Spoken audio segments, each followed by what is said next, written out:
How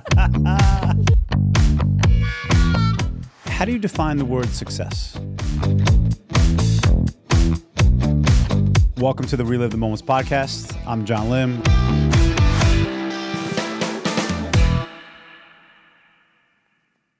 Hi, welcome to the Relive the Moments podcast. I'm your weekly host, John Lim. I'm a 47-year-old single dad, lifetime entrepreneur, and in the middle of a new startup called The Share Company. Each week, I look to bring you content that hopefully inspires you to do the things that you love and build a successful life. One week will be with a guest where we'll sit down, dive deep, get very vulnerable, and learn how they became successful. The next week will be with me, sitting here, again, staying very vulnerable, sharing stories of my journey of how I went from food stamps to now feeding hungry kids.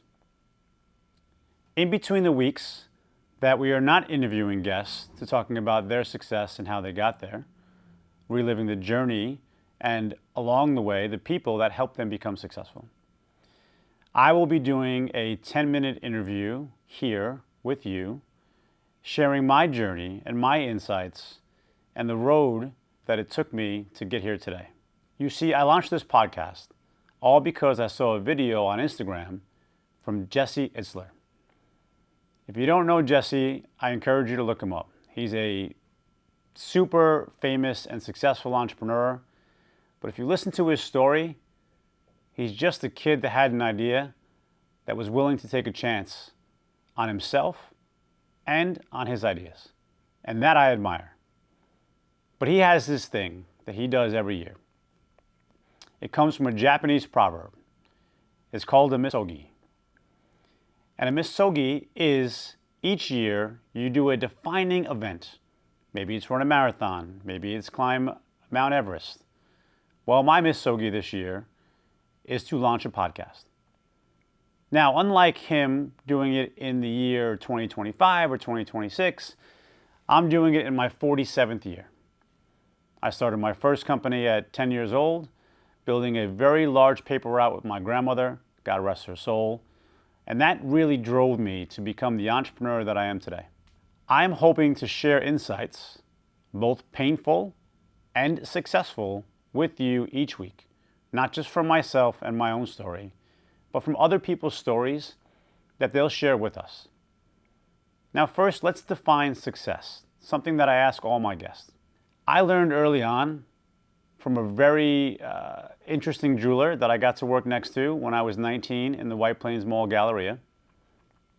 I was working there with a cell phone kiosk, and he had a jewelry kiosk right next door. He was an old Israeli man who never worked behind the kiosk, but you could tell he was the owner.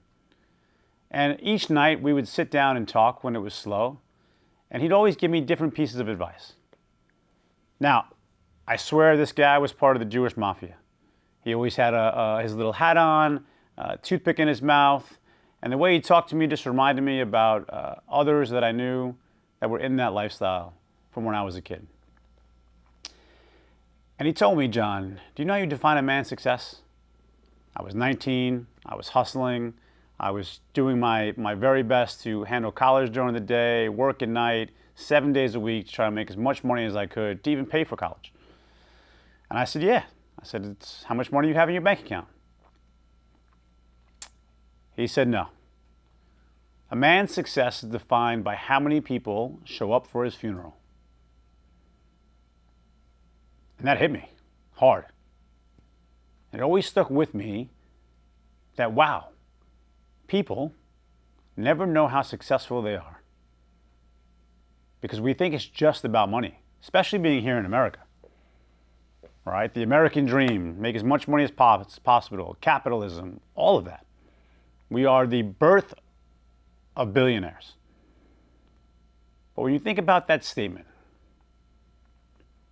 to know how successful you are is to see how many people show up at your funeral. Now, I'd like to look at that slightly differently. To know how successful you are is how many people show up for anything. Maybe it's your birthday. Maybe it's the birth of a child. Maybe it's a special moment in life. Maybe it's just a happy hour after a bad day. But for all of us, we are successful. We just have to find the right way to define it.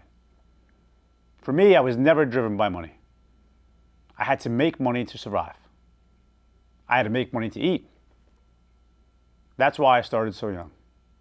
So on this podcast, you're going to hear the word success a lot. But again, like I just mentioned, success is not about money.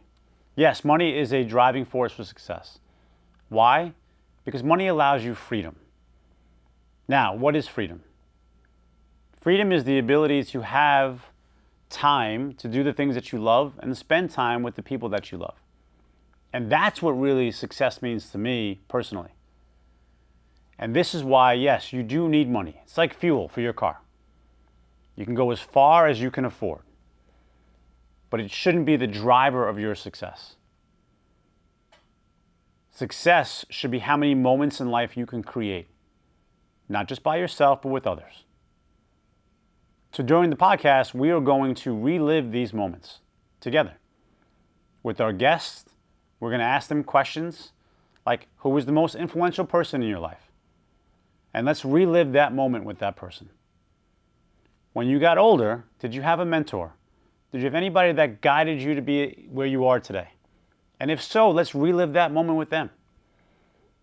Because life is a series of moments.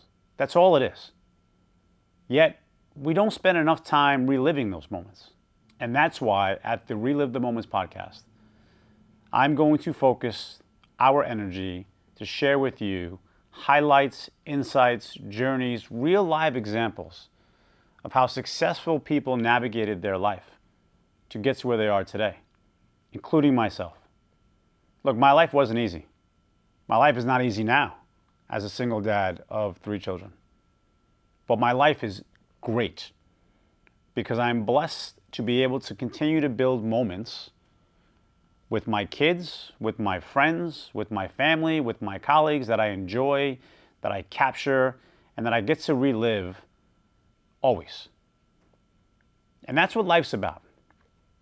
You see, if we take moments for a second and we think about it, and you're going to hear this throughout the podcast, we're going to use neuroscience, we're going to use psychology, we're going to use life to kind of bring things together to give you something tactical you can take with you. So when you watch this portion of this episode now, just think about the idea that you have a bad day. You see, the brain holds bad moments heavier or stronger than they hold your light moments or your positive moments. So let's just say in a day there's 10 moments that you have that you can remember, capture, make them whole, wrap them up. Now, if you took those 10 moments, okay, on the left-hand side, let's put in all of the good moments.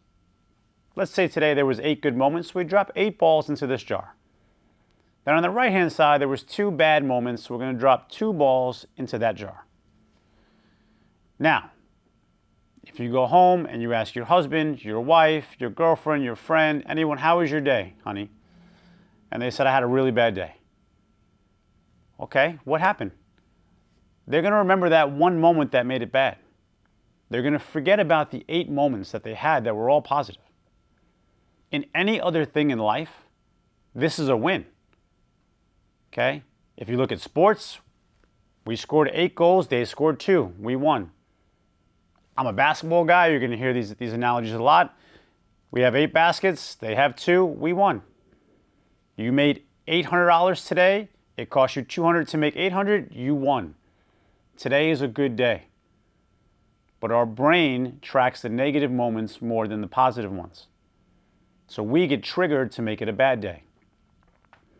On these episodes, we're going to share with you all the insights we have between myself and my guests that we've learned throughout the life that we live, of how to capture the moments, hold on to them, and always remember that they don't have to be so bad or so heavy. Yes, some days you're going to lose. Some days that jar on the right-hand side is going to be more full than the jar on the left. But it's a day in the life. And this is how we're going to live together. Reliving the moments is all about helping others find their success. Find the thing that they would like to share with others so they can also become successful. So here at the Relive the Moments podcast, I'm going to do my best to bring you insightful guests and insightful stories that will help you find your success. There's a couple of things you're always going to hear. I'm going to always ask my guests to define the word success, and I'm always going to ask them for a quote. So now I leave you with one of my favorite quotes. Live like you will die tomorrow. Plan like you will live forever. Thank you for watching.